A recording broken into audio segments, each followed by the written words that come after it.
Assalamualaikum warahmatullahi wabarakatuh. Perkenalkan, nama saya Tessa Nabila dengan NIM 2248201192 dari program studi S1 Farmasi. Baik, saya di sini akan menjelaskan mengenai materi teknologi bahan alam. Teknologi bahan alam itu sendiri dalam farmasi merupakan penerapan ilmu dan teknologi untuk memanfaatkan bahan-bahan alam seperti tumbuhan, hewan, atau mineral. Nah, dalam pembuatan obat-obatan, produk kesehatan, dan suplemen nutrisi. Ini melibatkan proses isolasi, pemurnian, dan evaluasi senyawa bioaktif dari bahan alam tersebut, serta pengembangan sedia farmasi yang aman dan efektif. Nah, pemilihan dan penyiapan bahan. Pemilihan dan penyiapan bahan alam adalah proses memastikan bahan baku yang digunakan memiliki kualitas terbaik sesuai dengan standar yang ditetapkan dan siap untuk diproses lebih lanjut. Nah, pemilihan dan penyiapan bahan tentunya memiliki tujuan, yaitu untuk menjamin kualitas bahan baku, menjaga keamanan produk, memastikan stabilitas produk, dan mengurangi toksisitas, dan juga untuk meningkatkan bioavailabilitas. Selanjutnya untuk pemilihan bahan. Nah, pemilihan bahan pada teknologi bahan alam sangat penting karena menentukan manfaat kesehatan dan keamanan produk akhir. Nah, bahan-bahan yang dipilih harus memiliki potensi manfaat kesehatan yang terbukti aman untuk dikonsumsi dan kompatibel dengan sediaan yang diinginkan, yaitu dengan identifikasi spesies, seleksi usia, seleksi lokasi, dan musim. Nah, dan faktor-faktor pengaruh senyawa pada tumbuhan itu ada musim, kadar air, intensitas paparan sinar matahari, dan juga dengan kondisi tanah. Nah, untuk penyiapan bahan, dalam teknologi bahan alam farmasi itu meliputi proses pengumpulan, sortasi, pencucian, pengeringan, dan penyimpanan simplisia atau bahan obat alam dalam bentuk asli. Nah, simplisia dapat berupa bahan nabati, hewani, atau mineral. Nah, proses ini memastikan bahan baku yang digunakan memiliki kualitas, keamanan, dan khasiat yang sesuai dengan standar.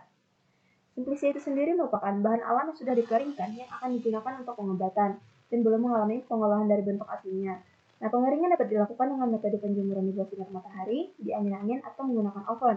Nah, kecuali dinyatakan lain, suhu pengeringan dengan oven tidak lebih dari 60 derajat Celcius. Nah, tahapan untuk pembuatan simplisia umumnya meliputi pengumpulan bahan baku, sortasi basah, pencucian, perajangan, pengeringan, sortasi kering, pengemasan, dan penyimpanan. Nah, proses ini bertujuan untuk menghasilkan simplisia yang berkualitas, aman, dan memiliki mutu yang terjaga. Metode untuk pembuatan simplisia itu ada dengan sortasi basah. Nah, proses ini pemilihan hasil panen tanaman ketika masih segar atau dalam kondisi basah. Nah, ini bertujuan untuk memisahkan bagian tanaman yang diinginkan dari bagian-bagian yang tidak digunakan seperti tanah, kerikil, rumput, dan bagian tanaman yang rusak atau tidak layak lagi. Kemudian ada metode pencucian. Nah, proses membersihkan simplisia bahan baku tumbuhan obat dari kotoran bahan asing, yaitu menggunakan dengan air bersih. Kemudian ada metode perajangan, yaitu merupakan proses memotong atau mengiris simplisia menjadi ukuran yang lebih kecil lagi untuk mempermudah pengeringan, pengepakan, dan juga penggilingan. Kemudian ada metode pengeringan yang sebagian besar air dari suatu bahan menggunakan energi panas. Tujuannya itu untuk memperpanjang masa simpan produk dan mencegah pertumbuhan mikroorganisme yang merusak. Nah, pengeringan juga bisa dilakukan dengan sinar matahari, oven, microwave, dan juga freeze drying. Kemudian ada metode sortasi kering. Nah, bahan-bahan yang telah dikeringkan untuk memisahkan benda-benda asing, pengotor, dan bahan-bahan yang rusak atau yang tidak diinginkan lagi.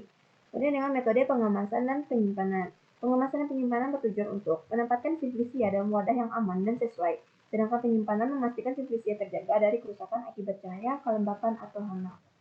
Kemudian ada ekstraksi bahan alam. Ekstraksi sendiri adalah pengambilan senyawa-senyawa metabolit sekunder yang menjadi target untuk dipisahkan dari biomasa atau ampas, atau dari bagian yang tidak terluka lagi karena sifatnya yang mengganggu baik dalam penyajian maupun karena mengganggu efektivitas khasiat dari bahan aktifnya. Nah, metode-metode ekstraksi itu ada dengan macerasi, yang merupakan fase ekstraksi bahan, biasanya tumbuhan, dengan merendamnya dalam pelarut tertentu seperti etanol, metanol, atau air selama beberapa waktu. Kemudian ada ekstraksi dengan perkolasi. Itu metode penyaring zat dari simplisia atau bahan tanaman obat dengan cara melewatkan pelarut yang sesuai melalui simplisia dalam suatu bejana silinder atau perkolator. Kemudian ada ekstraksi dengan reflux. Yaitu metode ekstraksi menggunakan pemanasan, di mana pelarut yang menguap dikondensasi kembali ke dalam wadah reaksi. Kemudian ada sokletasi. Itu merupakan metode ekstraksi yang berulang-ulang atau kontinu untuk memisahkan komponen dari zat padat menggunakan pelarut organik. Kemudian ada ekstraksi dengan ultrasonik. Itu ekstraksi metode ultrasonik merupakan proses yang menggunakan gelombang ultrasonik untuk memecahkan dinding sel dan membantu pelarut dalam mengekstrak senyawa dari bahan. Kemudian ada ekstraksi microwave, yang merupakan teknik ekstraksi menggunakan energi gelombang mikro untuk memanaskan pelarut dan mengekstraksi bahan-bahan terlarut dari sampel. Yang terakhir itu ada ekstraksi dengan tekanan. Nah, itu memanfaatkan tekanan tinggi untuk meningkatkan efisiensi pemisahan komponen dari bahan padat atau semi padat. Baik, sekian yang bisa saya sampaikan dari materi teknologi bahan alam. Jika ada salah, saya mohon maaf. Saya akhiri dengan Assalamualaikum warahmatullahi wabarakatuh.